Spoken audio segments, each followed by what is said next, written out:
Macam mana kita nak buat lagi yang lain-lain ni? Contoh kalau kita tengok sini kan ada banyak tu tak? Okay, bukan ada 1, 2 produk, ada 1, 2, 3, 4, 5, 6. So apa nak kena buat adalah kita just perlu duplicate saja. Okay, let's say lah kita pergi balik dekat trial saya ni, all products.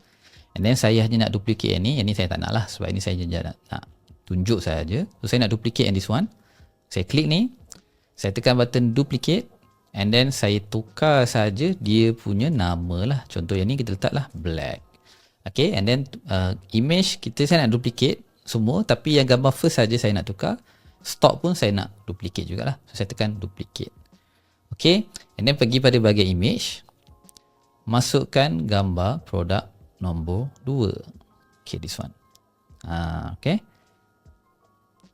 Alright, tunggu jap. Okay, ni silap lah ni, produk 3 ni salah ni. Okay, saya delete jap.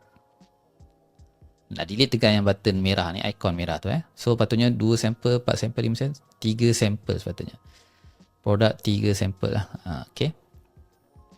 So dah sampai sini, tunggu sekejap dia upload. Alright, okay, settle. Cuma kat sini nampak tak? Kita tadi yang kita duplicate yang gambar ni kan. So yang ni kita delete.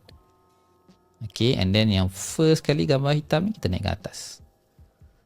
Okay, dah selesai lah. Kita dah settle lah buat Jugra Heritage Candle Terletak Black warna hitam lah. So tekan item, klik preview lagi sekali. Tengok betul tak? Okay, sudah betul. Okay, kalau nak pastikan lagi boleh tekan je all products ni.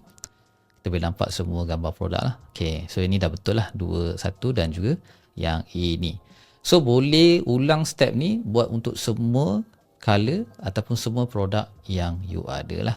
Okay, kita jumpa lagi dalam video seterusnya.